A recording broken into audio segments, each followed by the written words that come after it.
Kesä lähestyy ja höyrylaivoista kiinnostuneille on tänäkin vuonna tarjolla monta hienoa kohdetta. Listaan tälle videolle nyt muutaman höyrylaivakohteen, joita itse voin suositella. Ja samalla on heti hyvä huomauttaa, että tämä järjestys ei ole mikään paremmuusjärjestys. Höyrylaivaregatat eri vesistöillä. Tänä vuonna höyrylaivaregatoista suurin, Saimaan regatta, järjestetään Joensuussa 11. heinäkuuta. Laivat saapuvat paikalle osin jo perjantaina 10.7., mutta tapahtuman pääpäivä on ilman muuta lauantai 11.7., jolloin laivat kiinnittyvät Joensuun matkustajasatamaan. Satamassa oleviin laivoihin voi käydä tutustumassa avoimien ovien aikana. Yleensä tutustumisaika on noin pari tuntia laivojen kiinnittymisestä, mutta tarkkaa aikataulu on vielä varmistumatta. Regattoja järjestetään muuallakin kuin Saimaalla. Päijänteen tapahtuma järjestetään Sysmässä 18. heinäkuuta, Näsijärven tapahtuma Muroleen kanavan ympäristössä jossain vaiheessa elokuuta ja Meren regatta on tänä vuonna Turussa 15-16.8. Tarkempia aikatauluja kannattaa seurata Suomen höyrypurssiseuran eri sosiaalisen median kanavista ja seuran kotisivuilta. Upea Ärjänsaari ja SS Kouta. Joko sinä olet käynyt Ärjässä? Jos et, niin tänä vuonna on korkea aika. Omasta mielestäni Ärjä on yksi hienoimmista kohteista, jotka on höyrylaivalla saavutettavissa. Sinne risteilee höyrylaiva Kouta 1.7.–1.8. välisenä aikana aina keskiviikosta lauantaihin. Päiväristeilyllä Ärjänsaarella ehtii olla noin 2,5 tuntia, joka on juuri sopiva aika saareen tutustumiseen tai vaikka hiekkarannalla löhöilyyn ja uimiseen. Ärjänsaaren risteilyistä löydät lisätietoa laivayhtiön sivuilta. Ärjänsaaren lisäksi Koutahan risteilee myös iltaristeilyjä Kajaanijoella ja Oulujärvellä.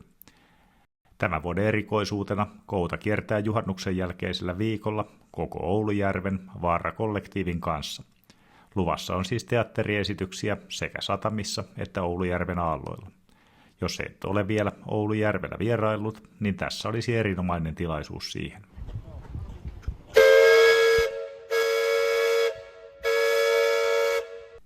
Heinäveden reitti höyrylaiva Heinävedellä.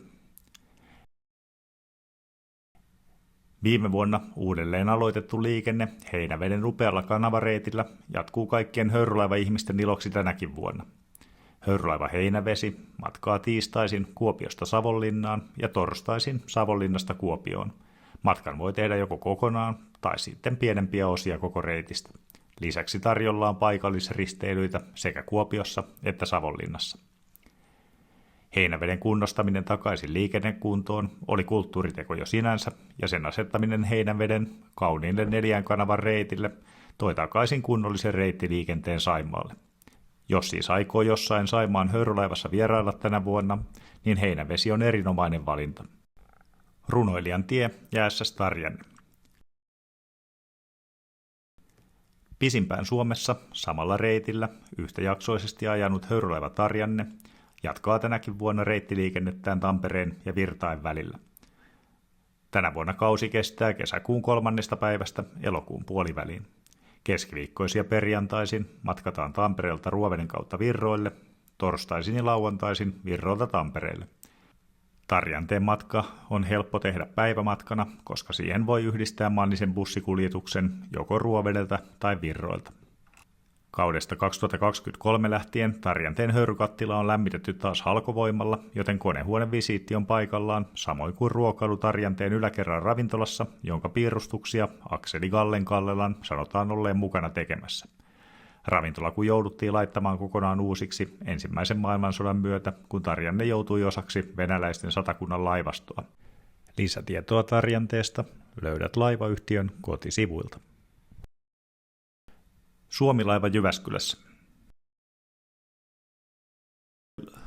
Keski-Suomessa kaupallinen höyrylaivaliikenne painottuu Suomilaivan lounas- ja illallisristeilyihin Jyväsjärvellä ja Pohjoisella Päijänteellä. Suomi liikennöi tiistaista lauantaihin kesäkuun alkupuolelta elokuun loppuun, eli kyytiin ehtii kesän aikana mainiosti. Koska liikenne on varsin perinteistä eikä suuria muutoksia siinä ole hetkeen nähty, ehkä suurin kiinnostuksen kohde onkin, kuka tänä vuonna on konehuoneessa.